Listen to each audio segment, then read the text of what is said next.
Y'all would not believe it. I just had some like last minute technical difficulties coming out of nowhere. I'm like, where y'all come from? So we we still made it at 8:30 right on time too. As y'all see, I still had to use my old bum the intro little video thing that they got me on, but hey, we still here.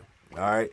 So first of all, let me go ahead and kick off this disclaimer for y'all. You know, you tapped into the Make a Coach Move podcast, where with the top of the top with King Phillip, you know what I mean? So where we are talking about the issues within the black and brown community, black and brown culture that, you know, is truly a problem, and we're not saying anything about it. So what we're doing with this are talking about the problems that we see within.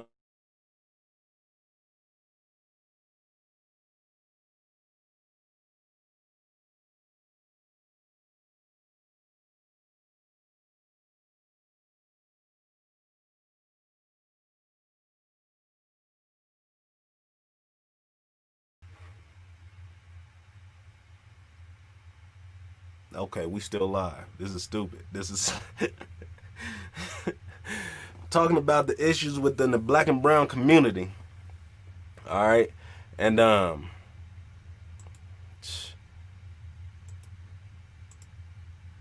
that we're not seeing as a problem, and it clearly is a problem. So with that being said, too, a lot of what we're discussing on here is experience based, meaning that we are the data that they use to collect their data to prove their points. We are the experience needed for that. We don't need no data to prove that point. Said all that to say as well, if anything that we say on this podcast, or anything that I say on this podcast with top to top with King Phillip, offends you or rub you any kind of way, I'm gonna ask you to evaluate why what was said made you feel that way, and you have the power to change that, to allow yourself to feel differently about what was said. All right, don't come to me, backdoor me. I'm gonna give Philip a piece of my mind, top to top of my head. All right, that's cool and everything, but I don't. You know what I mean? I said what I said. All right. All right, so we're gonna get into it. First of all, y'all know the rundown. If you don't, you should by now. All right. If you haven't, go check out the makeachessmove.org website. All right. Click on the donation. If you want to make a donation, that's fine, but that's not what I'm gonna push on you. I'm gonna push on you to utilize that toolkit that is on the website. You know, that toolkit is, you know, it allows us to it will allow you to copy and paste an image and some text, and you can email it to your folks. You can post it on your social media. You can do it how you want to drive people to the web page to make donations that way. You know what I mean? So we want to backdoor them joints. You know what I mean? So go ahead and check that out. If you haven't, like the page, the Facebook page. You know what I mean? Go makeachessmove.com. Facebook.com/Macam303. If you haven't done so, go check out the Instagram /Macam303, the Twitter /Macam303. We even got a Pinterest, you know what I mean? /Macam303. Go check all them joints out, you know what I mean? Like I said, everything that you'll see on all them pages is all different material from what we have been doing for the good of the name. You know what I mean? We've been doing this for the good of the name. All right. So tap in with us. So today, what we are talking about, I'm just asking the question: is it possible for black folks to be as pro-black as they put themselves to be out there to the public, but are really utilizing all white everything? Let me rephrase that question. Is it possible to be pro-black? And I mean, cause I'm, you know, the what brought up this conversation, all right, was, again, I have very, very good observational skills. I use my eyeballs, I use my nose, and I use my ears. Everything that I have two of. All right? I don't like using my mouth. I only have one of them. I don't like using it. All right? I wish I had more of them. Then I use it more. All right? But said all that to say, I am very good when it comes to this here observation stuff. All right? Our youth are saying, they are calling white folks, not me. These are their opinions. They're calling a lot of our they are calling white folks the enemy. Why work with the enemy? If you know who the enemy is, why would you allow them to blase blah? I mean, and this is to, like, they got names for them and stuff. You know what I mean? Saying that to say, like, if you feel that kind of way, I'm curious, what black toothpaste company, what black, that they built it from everything from the chemical, the engineering to the processing to the everything is black. What black soap company, what black produce, what black, y'all see where I'm going, right? I mean, I understand that a lot of these folks are getting older, they are getting educated, and they are having very strong opinions at very young ages. And there is a problem with that as well. Just because we know certain things does not mean that we know certain things. Now let me clarify that. All right. There's a certain wisdom that comes with age that you don't get in your 20s, that you don't get in your teens. Some don't get in their 30s, 40s, or 50s, but there's still a level of wisdom or a level of experience that comes from a 30 plus, 36 plus year old that any 20, any 30 and down won't understand and won't truly get yet, because y'all are young.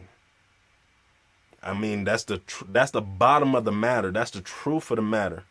Because y'all's brains, not to say it ain't shit. I'm only speaking on where I was. All right, I believe that I had every answer that needed an answer answered when I was in my 20s. I'm finally getting to the point right now where I can't stand people who think I know everything. Because I'm always trying to find a room where where I can grow the most in that room. If I can find a room where I can grow the most, that's the room that I will be in. All right? That is the room that I will be in. It's the room that I can grow the most. If I can't grow the most in that room, I will not be partaking in that room much. So I'm always trying to find a way to grow, and I'm not pushing my growth in nobody's face. I'm not pushing it or downing those who haven't reached my enlightenment yet. I don't belittle them. I don't talk down upon them or anything like that. And that's what a lot of us within our culture are doing once we get some kind of history or some kind of education. You know what I mean? But education, history, it's not enough. All right? Reading your Bible is not enough. If we're just reading, if we're just praying and we're not taking that action, because y'all reading and y'all picking and choosing what y'all choosing to live off of in that Bible. All right? I'm not going to talk about the Bible because I'm not a Bibleologist. I'm going to just say that much. But I know certain things in there. And I don't know, but I do believe that white folks was not genetically created in a lab. I don't believe that. I do believe that God created them as well. So when we're calling white folks the enemy, what are we truly doing in terms of our own person, in terms of our own character, in terms of our own value, in terms of our own, what are we truly doing? All right, so let's go ahead and it's there's again with these podcasts, with these topics, a lot of it is stuff that I'm still currently experiencing. A lot of stuff is some of the stuff that I have experienced, but the thing too is we always try to provide solutions. We don't want to stay and stick on the problem and stay focused on the problem. We're very, very solution oriented. All right, so y'all know every time I do a show, I tap into the Facebook page. I got to do more on the Twitter and on the Instagram and stuff like that as well. But to be inclusive, to see if there's anybody that have any questions that they want to add in on the topic and want to talk about in a, you know what I mean? So I always tap in about 30 minutes extra early before I go on. That's why I'm pushing a 8:30 start now. You know what I mean? So to give folks, that's me being inclusive. You know what I mean? I like that word inclusive. So I'm being that word inclusive. All right. So with that being said, we got a viewer question, from my man Lorenzo Sanchez. All right. And it's dope that we doing this just because of the fact I would not have thought of these questions that y'all are thinking of and bringing forth.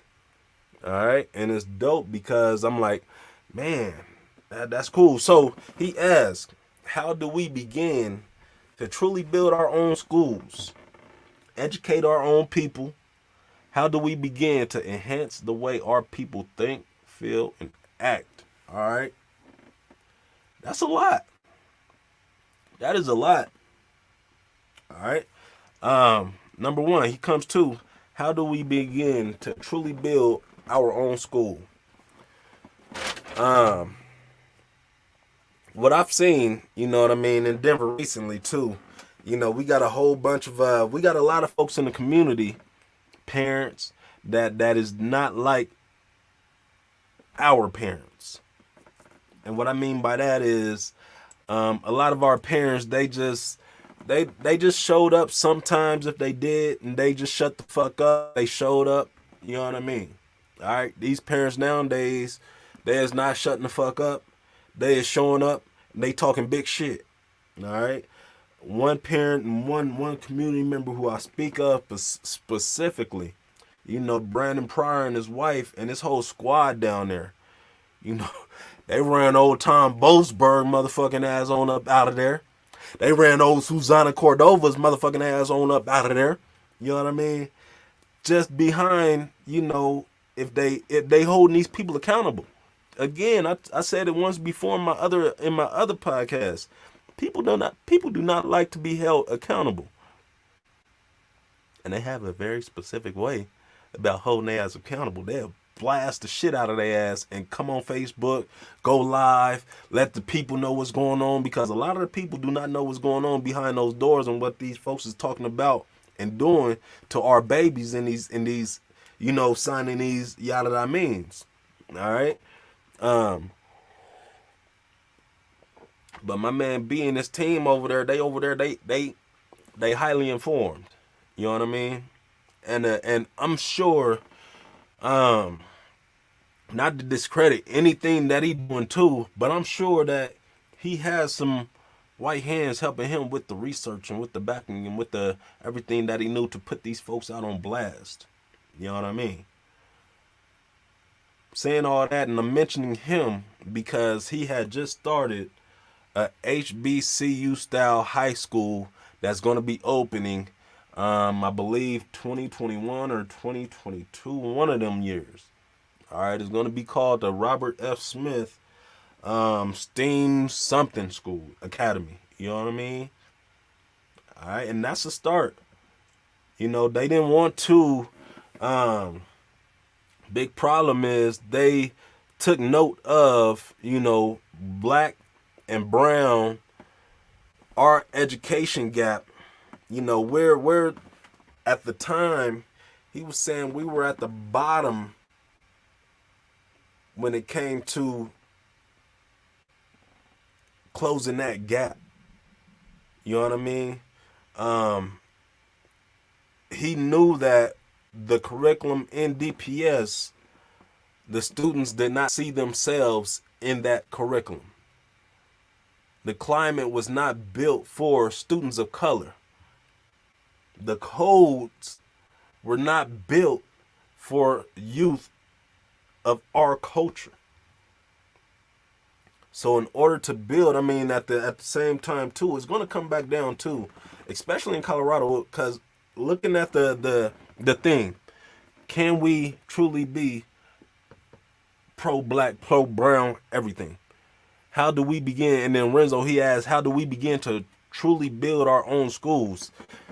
To that extent, I don't think we can build our own without having that white finance backing, without having some kind of white fingertips in the back, in the business, in the paperwork, in something to help.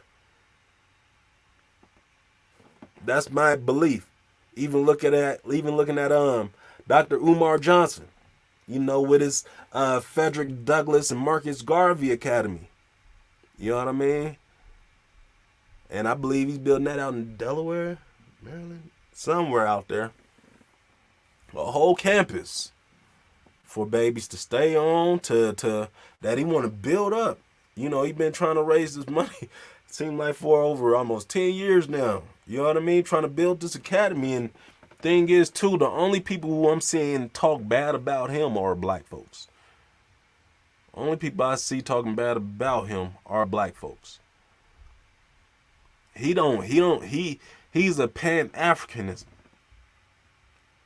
All right?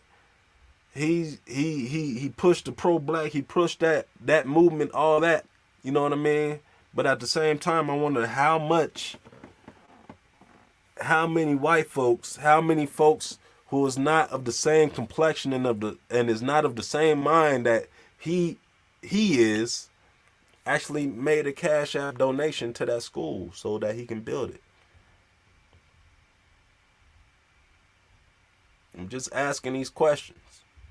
That's all I'm doing. Because it's coming down to the point where, even looking at me recently on Facebook, you know what I mean? I had gassed director of a school, of a foundation, because he posted a picture of like almost an all white teaching staff that he's training to work with youth of color, young men of color.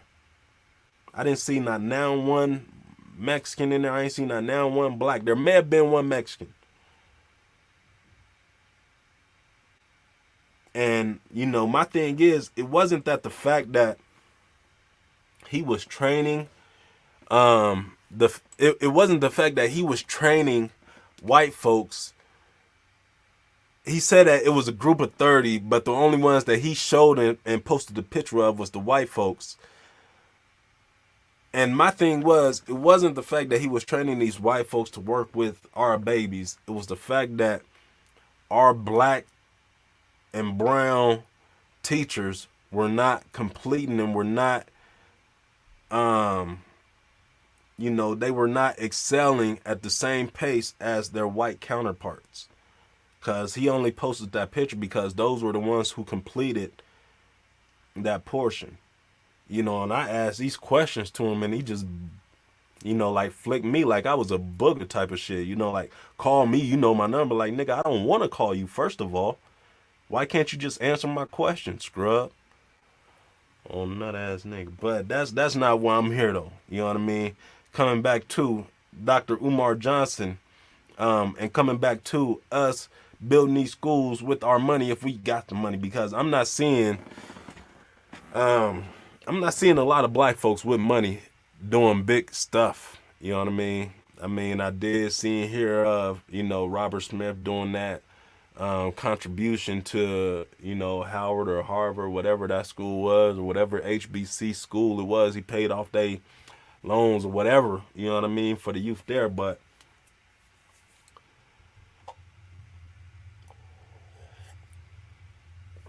coming back to Renzo's question though, How do we truly build our own schools? It's not gonna work with just us. And that's one thing that I'm realizing too. Cause I gassed that dude hard too. But I'm realizing too that in order to, this is just my opinion right here. In order um to secure safety and security, you need to include white people because that's your insurance. Let me explain that. If I have a business, um, I would want to include some white investors just because of the fact, and I would like to let them white investors be known. Like I want the public to see, like, okay, yeah, you working with, you know what I mean, this white dude and this white dude, and they putting in this, just so that they can see, like, okay, if we burn his business down, we gonna be burning their money. We don't want to touch this white man's money. You know what I mean? So it's not just the black dude that we gonna be harming. It's gonna be our white brother that we gonna be harming too, and we don't want to do that. That's just my opinion. That is just my opinion. They had all the reason to bomb motherfucking Tulsa. All the reason to bomb Black Wall Street. And y'all want to recreate that?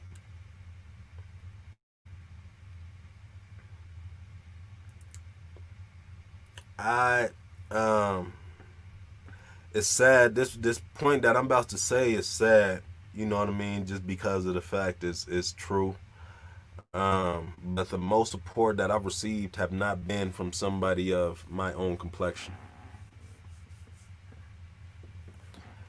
Y'all want to rely and put all your faith and trust in black dollars and in black folks too, and brown folks too. Do what's right according to our people, to us as a whole. I don't know that second part, Renzo. How do we begin to enhance the way our people think, feel, and act? That question right there, all in itself. I wish somebody had something for us, man, because that question, my man Renzo, he said, oh, he worked at that school, Sims Fayola. Oh, man. I, it was not what he said it was. It was not a school that really supported our, I know it was. You know what, to that extent though. You know what I mean? Again, like I was saying, we supposed to put all of our faith and trust in black folks that won't do right by our people. Cause what he did was, I mean, I remember when he came into the city and he met with us. You know what I mean? From New Orleans, came into the city, met with us, started the school and stuff like that, got our back and shit like that, and then did what I don't know what the fuck. I guess he hit. I don't know what the fuck, but I'm saying I'm saying all that to say, like, when it comes to, he don't know who Devin the Dude is. That's what fucked me up, to be honest. That's what fucked me up, to be honest. All right, where he told me he didn't know who Devin the Dude was. I was like, but when it comes to our people, we don't golf. I know about the $1 million deals that be getting signed on the golf course. We don't golf.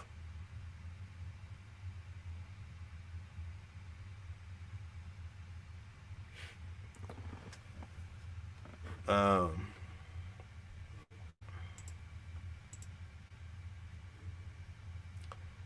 even looking at these, I mean, even looking at the black politicians who we've had, all the way to from, we'll take it back to Webb. You know what I mean? Webb to, I mean, there was a boatload of us, and we still in fucked up positions. The East Side still got gentrified, and we had a gang of black folks in that office. And we expected them to do right by us. That quote that they say, that quote about the axe in the trees, and the trees thought the axe was one of them because his handle was wooden. Oh man, I love that. I mean, that quote right there, that speaks volumes when it comes to these black politicians. Because black folks initially, they always think, even brown and black politicians, because we always think that they in there. Hell yeah, we got one of us in there now. They gonna look us up. Yeah, the fuck right. We got to keep in mind too that, okay, they got in there, but there are still white systems in place. So, I mean, but how much can we truly do when we are constantly being let down by our own? That's how I'll counter that too, because it's hard to enhance the way other people, when I say other, I'm talking about us. Other people think, feel, and act. You know what I mean? It's hard to get people to mac them if they ain't ready, if they don't want to. They see all the sense and all the everything that it makes, but they still choosing to be out there on some nut ass shit. They still choose to suffer. They still choose to let people stress them out. They still choose the choices that they make. That's the bottom line. I would say too, when having the conversations with the youth, I would say between 5 to 10 years ago, with me just rapping with them and stuff like that, I didn't think they were listening. I did not think that, they were taking heed to what was being said, but the whole time they did take heed. You know what I mean? And how they interpreted it is how they interpreted it, not how I wanted them to interpret it. All right? And to the extent of, maybe me rapping with them, I wanted them to stop gangbanging, but them, they're like, okay, I'm going to just bang this way now. I ain't going to do it this way anymore. You know what I mean? It's still good. It's still, but it's, that's what it come down to. But, question one, you know what I mean? That was deep. So I wanted to spend a little bit more extra time on that, because that question right there, I mean,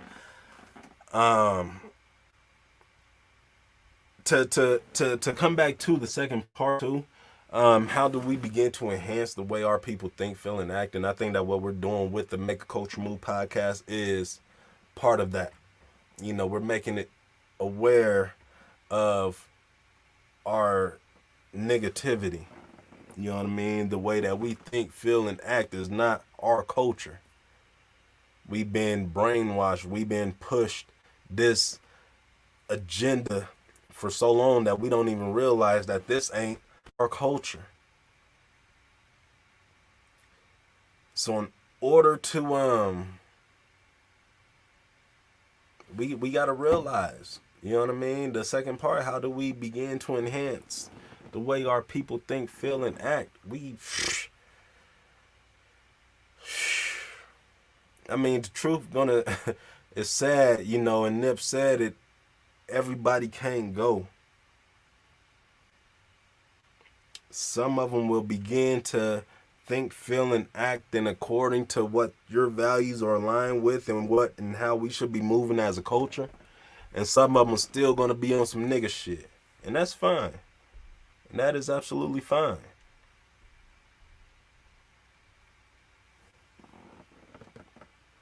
That is absolutely, I mean, that's just going to hold us back. That's just still more, you know what I mean, to hold us back.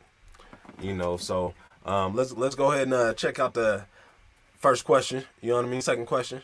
Well, I've asked this already. Can we truly be pro-black in a white country with white systems in place and white folks running the country and those white systems?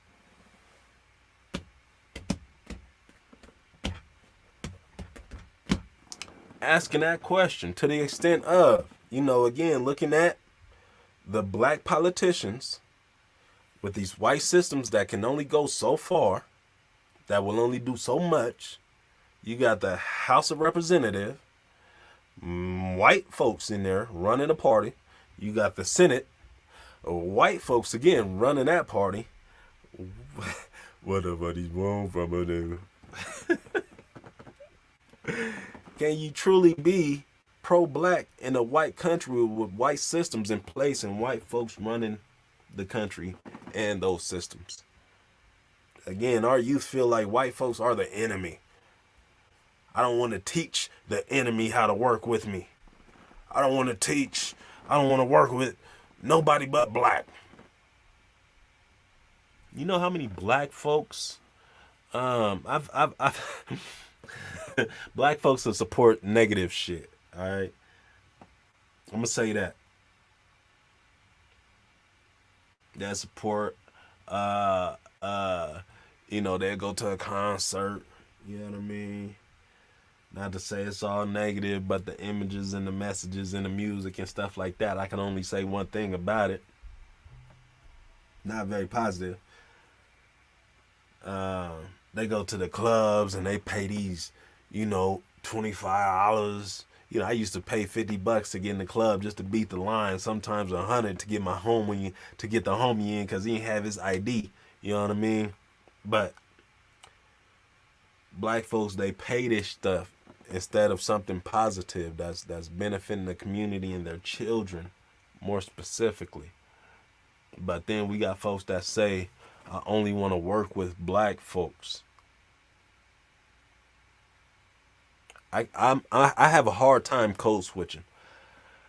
Let me rephrase that, because last night I just had a coaching session. Not last night.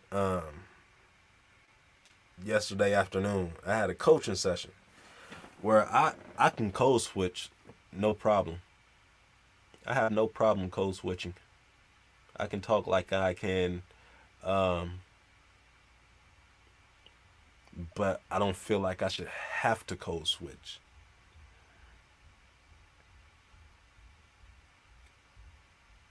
Even with that mind frame and looking at the work that we're doing, if I don't make that transition, and if I don't speak the language that these funders want me to talk and talk the way that they want me to talk, then Malcolm will only get so far. We will only reach a certain height because I won't conform, because I won't code switch. I'll still go into these meetings talking about in the intimate, you know what I mean?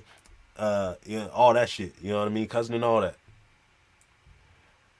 And these folks, you know what I mean? They don't want to hear no nigga in there cussing and some yada I means and intimate, all that stuff to them, because for one, they ain't gonna know what you're talking about. But I'm saying all that to say,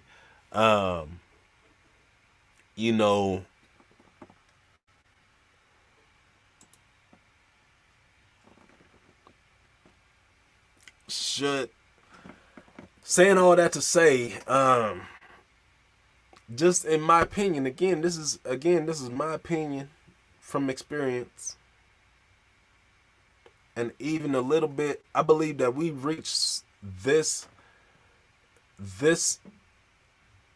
level right here that we are at. Because in the writing, it sounds good. I don't talk to too many of the grant people and stuff like that. We email, we back and forth with the emails and stuff like that. And I know how to sound that tongue via these words. You know what I mean? I do my thing when it comes to this here writing. So when it comes to these emails, and these grants and these reports and stuff like that, I got a dope team, first of all. You know what I mean? That can speak that language, so I don't have to. All right? I don't have to. I can stay in my envelope where I don't have to speak that language. I got folks who can speak it fluently. You know what I mean? And the thing too, coming back, I've worked with, we want to be pro-black. We want to be pro-black. Let me tell y'all, I've been working with this white dude for the past, I'm gonna say 3 years. This is the best working relationship that I've ever had with anybody. Black folks can't show up on time. Brown folks, y'all the same as niggas. You know what I mean? But this white dude right here. You know, he can, there's no hidden agenda.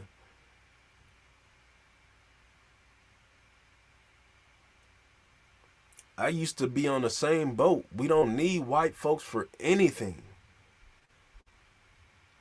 I was on that boat when I brought him on. I don't need you for anything. I got everything in place already. But I need your white skin. I need your whiteness. The more that I'm seeing, the more that I'm hearing, the more I'm starting to understand that we are not put on here to be calling anybody the enemy. Because I don't see these white folks down here trying to out here shooting at other niggas out here. I don't see white folks. That wasn't a white dude who killed King Von on the video. It wasn't a white dude that killed Nip. It wasn't a white dude that killed Mo 3. I'm sure it wasn't a white dude that killed the homie Skrill.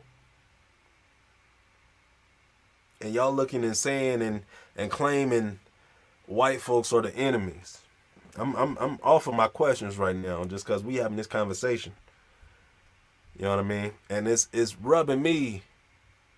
It's rubbing me, it's making me feel a kind of way. So I had to evaluate why I was feeling a kind of way. And after that evaluation and after that process, I realized myself in some of the way that these youth are saying and some of the way that these youth are thinking. And it's flawed the fuck up. It's not going to get them to where they want to be. It's not going to get them to that next step with their thinking and how they're acting and feeling. Our formula to success is if you know better, you think better. And if you think better, you do better. It's that simple. And a lot of they know better, they think better, and they still choose not to do better. Again, I'm not seeing the only white folks that I'm seeing gun down niggas is these police on these videos. For the most part, like I was saying, in our own community, it ain't white folks. Again, our youth are calling white folks the enemy. Why would we teach the enemy? Why would we work with the enemy? Why would we lay in bed with the enemy? Again, it's not these white folks in our community that's killing us. And when I say killing us, I'm talking about these gang black on black crimes, black on black shootings, black on black, whatever the fuck you want to call it, is black on black. I'm not getting caught up behind no language and no terminology like a whole bunch of other people do. The fact of the matter is, it's not white folks that is in our community shooting and killing us. It's black folks, it's brown folks, but we still want to open our black mouths and say it's white folks who's the enemy. How does that make sense? How does that make sense when we got white folks that's buying the products that's keeping these black businesses open in the community? It ain't these niggas that's going in there buying shit all day, every day, that's keeping these black businesses in the community open. Fuck no. Go down to the coffee at the point. Go down to the coffee at the point today and look and see how many white folks is in there off of 26th and Welton. Coffee at the point. Go inside there today if they are open. Go inside Whittier Cafe. Go just drive past. See how many white folks is in there. It is not black folks that is keeping us in business, and y'all want to put all your faith and trust in the black folks and the brown folks. That mind frame need to shift. And where some of y'all are, I doubt, I really do doubt it's going to shift. I really do doubt it's going to shift. And, you know, before I was the executive director at Macam, you know what I mean? Before I stepped into that role, I was the guardian. I am still the guardian. Guardian that God has placed this role on me to be the guardian of Macam. Meaning that I am supposed to protect Macam from anything, whether it's inside or outside. The goal is to make sure that Macam thrives. I am the guardian. I have made choices that made sure Macam would thrive and continue to thrive, but I lost relationships because of those choices that I made. And at the end of the day, you know, the relationship, it was lost before the decision was made. You know what I mean? Before I made my decisions. Relationships was lost before then, because if you are willing to put Macam in jeopardy of losing funds, that's taking funds out of my kids' mouths. All right, and what I mean by that is, y'all's I'm never anybody to say, no, you can't say this. No, you can't say that. That's why we have our disclaimer. But at the same time, I still realize the disclaimer is not enough. People are still going to tie, you know, folks with Macam and what we're doing. And if you're willing to say something or do something that's going to put what we're doing with Macam at risk, simple. That's the guardian in me. My grandmother was a very, very, very beautiful, tough, strong woman. Very loving, compassionate woman. But she ran with an iron fist. If you didn't want to listen to the rules that she had put forth in our household, it wasn't my grandpa that was kicking you out. It wasn't my grandpa that was whooping you. It wasn't my grandpa that was, you know what I mean, on our asses. It was my grandma. It was my grandma that was kicking us out. Not me, but my older cousins and my older brothers and sisters. It wasn't us. I listened. She didn't want their behavior to come tarnish me, my little brother, my little cousin.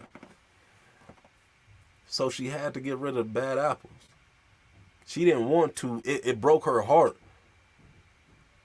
She didn't want to, but she had to. You know, some of the things with Macam, what I have to do, I have to. I don't want to, but I have to. So in order to do it effectively, I figure out ways where we can transition effectively. If there's a business that you want to start, let's figure out how we can get that business going for you. I just can't have nobody in here fucking up what we building, our beliefs, because we. I'm gonna put this out here. Macam is not, you know what I mean. It's not racist. Macam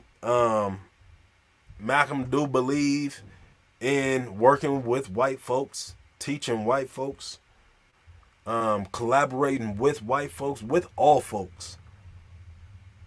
All right, that's Macam. Macam ain't got no problem with the police. Macam ain't got no problem with nobody in the black community either. If you are a human being, and if you think Philip Douglass have a problem with you, nigga, go read a book.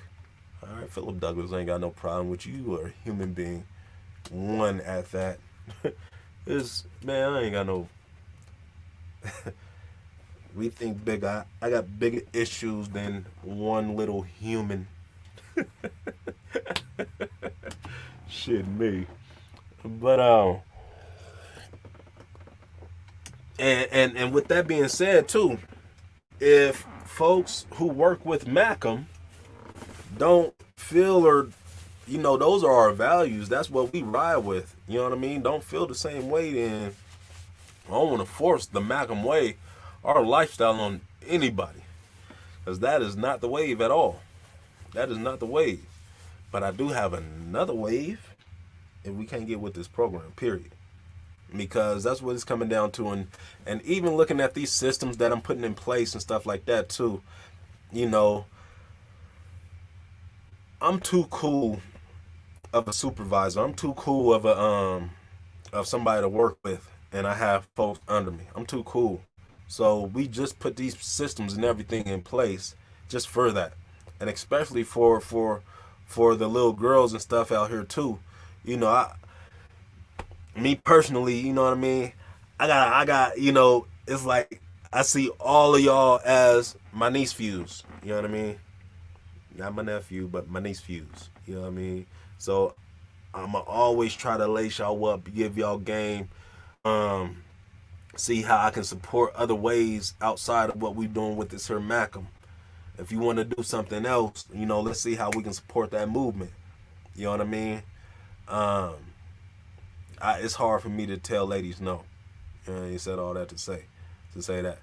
You know what I mean? So that's why we have these systems in place. But let's come back to our questions, man, because I truly I went off on that one because it's and this is coming out like I said, I'm never nobody to tell somebody what, when, why, where to say whatever they want to say. But I am very observant. And I do make my moves based off of what I observe. All right? And as a culture, we have to get that notion out of our head that white people are the enemies.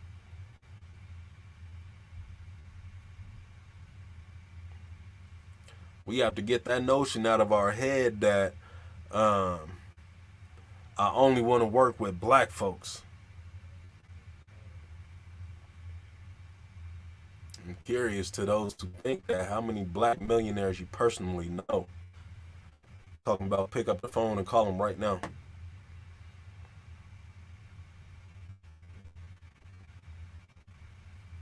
I know one.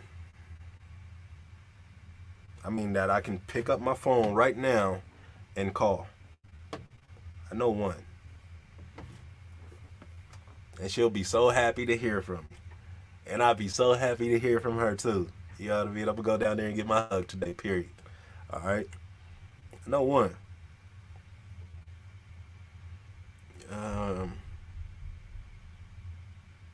Yeah. I know one. How many white millionaires do I know that I can pick up the phone now and call?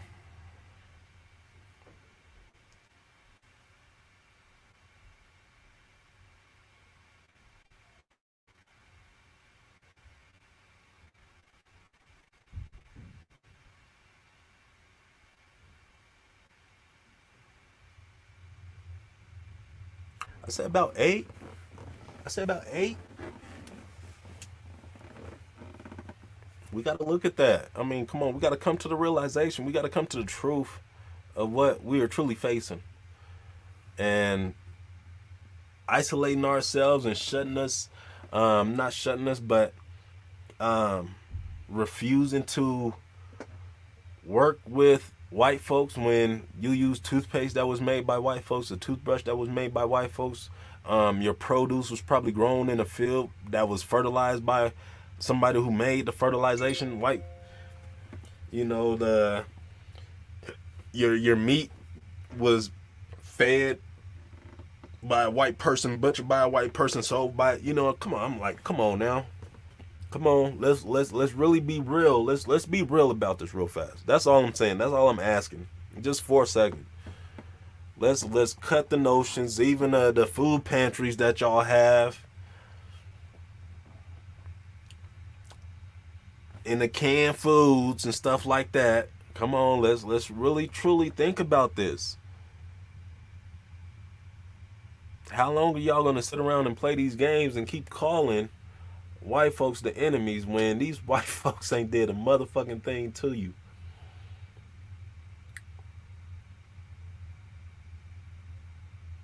That's all I'm asking. That is all I'm asking. How long are we gonna call these white folks the enemies?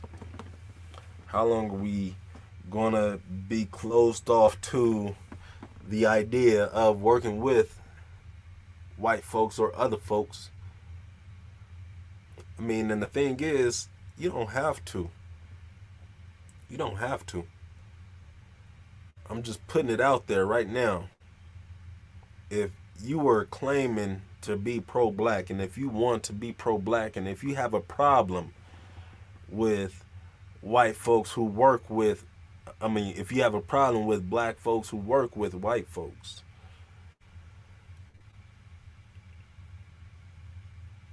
that's not the solution.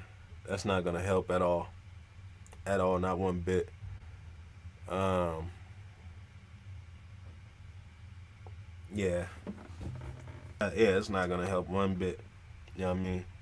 Um, and then, and then too. So coming to our is this or not? This ain't our last question. And coming to our second question, our third question. How come some black folks feel the worst thing that happened to black folks was integration?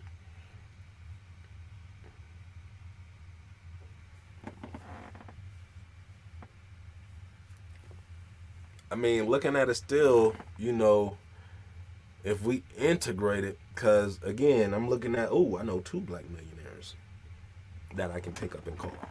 Um, One, he grew up in a all black city in Atlanta. All right, all black community in Atlanta. I mean, but he would travel outside of where he stayed, outside of where he lived. That community. He would travel to work, and that's where he became a millionaire. Not in his community, not where there were only black folks working and living and stuff like that. Nah, he traveled out there where them white folks were in a corporation, built and developed something, went to the white folks to get the money behind it, then go to the black folks because I mean, I'm just saying. I'm just saying. Even when we were segregated, we still traveled.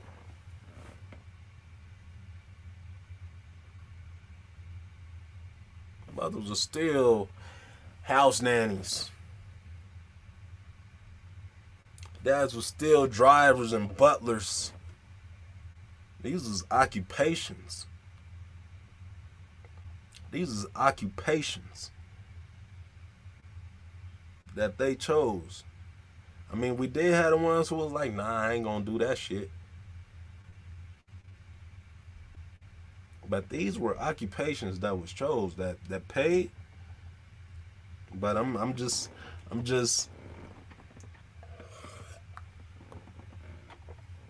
don't see how integration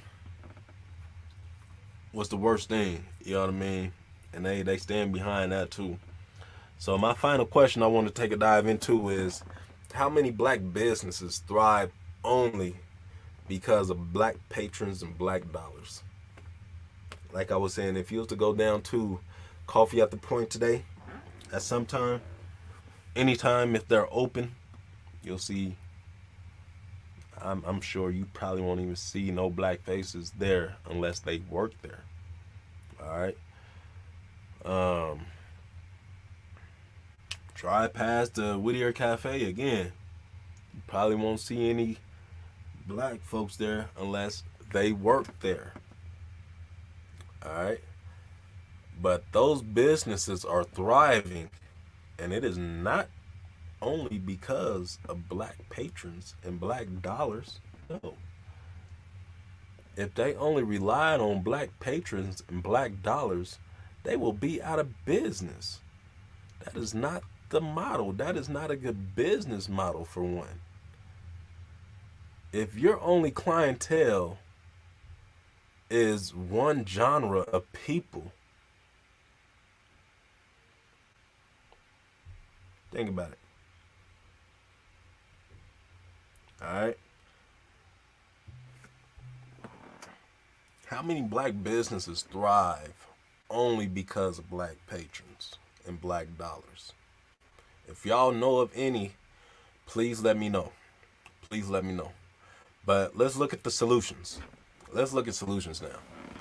Can it be, is it possible to be pro black in an an all white country with all white systems ran by all white folks? Majority all white folks. No. Solution. I believe that's ridiculous. Um, Wall Street, Black Wall Street, prime example of that. Um, Black folks don't, for some reason, black folks would rather. I saw it on the book the other day. Somebody had said, uh, black businesses want you to pay $60 for something for article of clothing, and then you go on Fashion Nova and find it for $20. And then they said, "I'm sorry, but I'm cheap."